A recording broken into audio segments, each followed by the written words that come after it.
अवधूत चिंतन श्री गुरुदेव दत्त. श्रोतेहो नमस्कार. आपण श्रवण करत आहात श्री गुरुचरित्र यामधील अध्याय 21 मृत बालकाला पुनर्जीवन प्राप्ती. चला या दिव्य अशा कथेचे श्रवण करूयात. सिद्धयोगी नामधारकाला म्हणाले, नामधारका, त्या ब्रह्मचार्याने त्या मेलेल्या मुलाच्या आईची विचारपूस केली आणि तिची सांत्वन करीत म्हणाले, हे बाई, तू विनाकारण शोक का करत आहेस? मला सांग, या जगामध्ये कोणी चिरंजीव झाला आहे का? जो जन्माला आला त्याला मृत्यू हटवला आहे. हा संसार म्हणजे पाण्यावरील एक बुडबुडा आहे. हा देह पृथ्वी, आप, तेज, वायू आणि आकाश या पंचमहाभूतांपासून बनलेला आहे. ही पंचमहाभूते विलग झाली की या देहाचा नाश होतो. त्या पंचमहाभूतांचे गुण मायापाशांनी माणसाच्या ठिकाणी भ्रम निर्माण करतात. त्यामुळे पुत्र, मित्र, पत्नी इत्यादींविषयी आसक्ती निर्माण करतात. ते गुण 3 आहेत. ते म्हणजे सत्व, रज आणि तमोगुण. सत्वगुणाने देव, रजोगुणामुळे मनुष्य आणि तमोगुणामुळे दैत्य निर्माण होतात. या गुणांनुसारच कर्म घडत असतात. कर्म चांगले वाईट जसे असेल त्यानुसार त्याचे फळ मिळते. गुणांनुसार इंद्रियांच्या भोगाची वासना प्रबळ ठरते आणि सुख दुःख भोग पुढे येतात. पूर्वकर्मानुसार प्राणी जन्माला येतात आणि देह प्रारब्ध भोगतात. कल्पवर्ष आयुष्य असणाऱ्या देवऋषींनाही अंत असतो. मग मनुष्याची काय कथा? देह अवस्था सतत बदलत असते.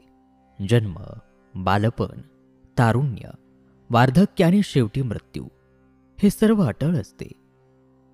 मृत्यूनंतर जीवात्मा पुन्हा नवीन देह धारण करतो. हे जन्म मरणाचे चक्र सतत चालू असते. जे ज्ञानी असतात ते जन्म मृत्यूचे दुःख मानत नाहीत. जन्माला येणाऱ्या प्रत्येकाची ललाट रेषा ब्रह्मदेवाने लिहून ठेवलेली असते. प्रत्येकाचे जे पूर्वार्जित असते त्यानुसारच प्रत्येकाला तशी गत प्राप्त होते. म्हणूनच कोणी बालपणी मरतो तर कोणी म्हातारपणी.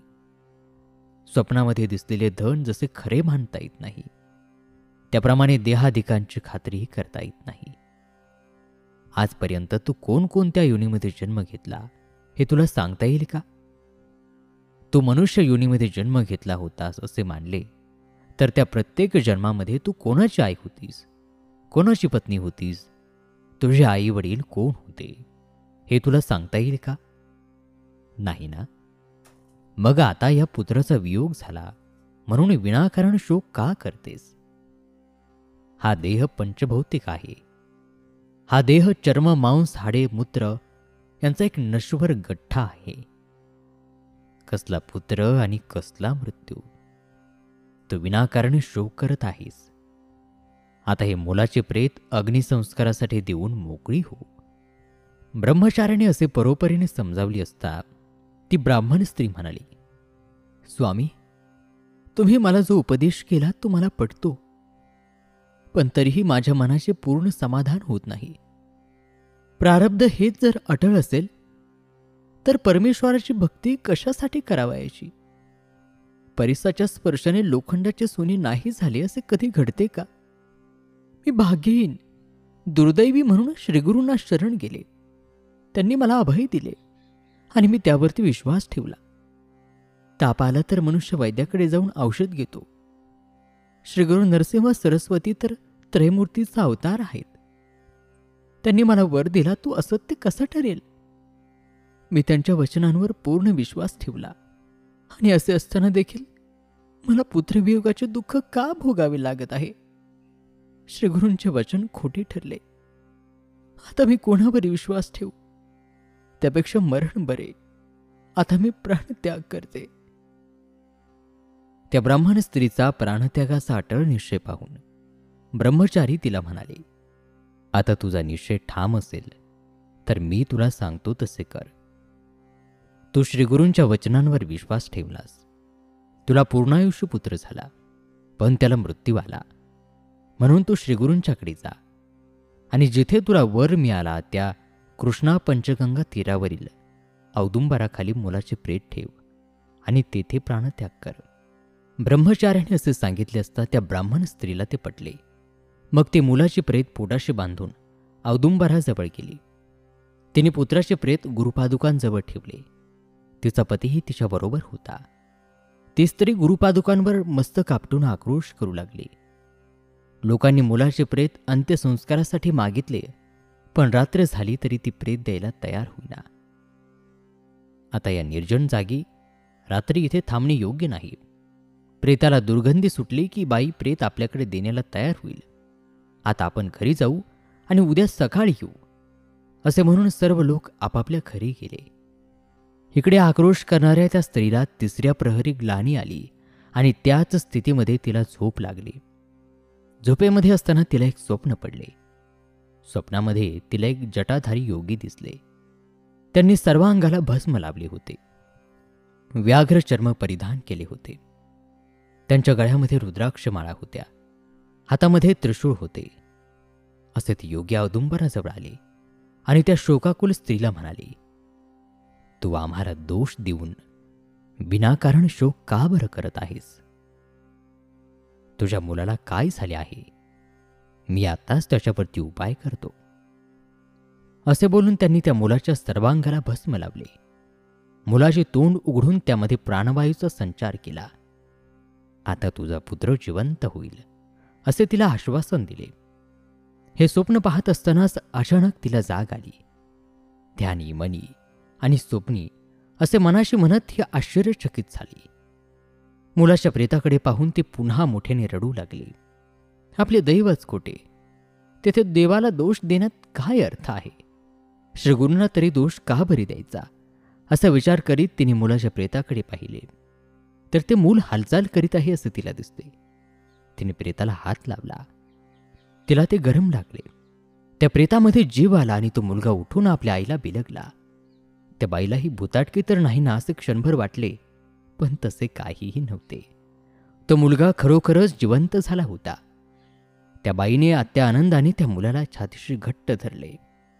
तिला एकाएकी प्रेम पान्हा फुटला. ती मुलाला स्तनपान देऊ लागली. तिने आपल्या पतीला जागे केले. आपला मुलगा जिवंत झालेला पाहून त्याला सुद्धा अतिशय आनंद झाला. ही सर्व श्री नरसिंह सरस्वतींची अगाध लीला याची त्यांना खात्री पटली.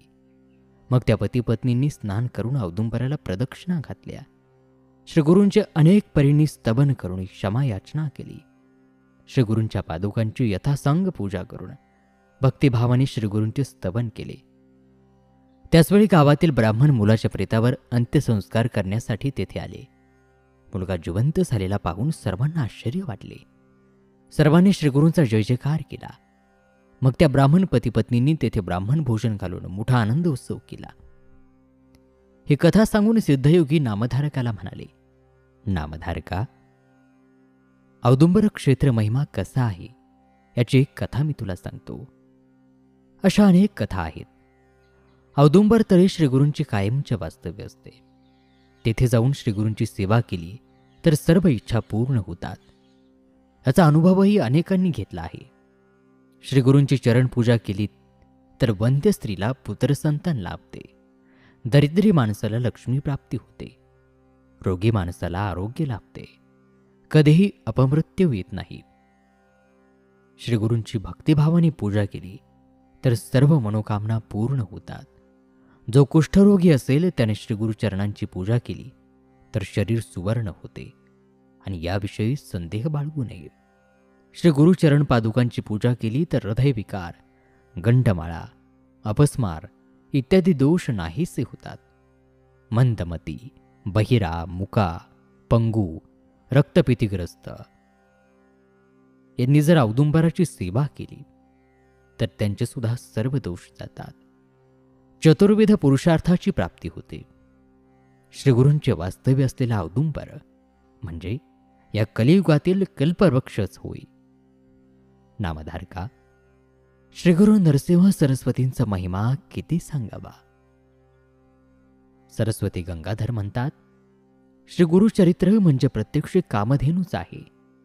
त्याची भक्तिभावाने श्रवण किंवा पठन जर केले तर सर्व इच्छा पूर्ण होतात.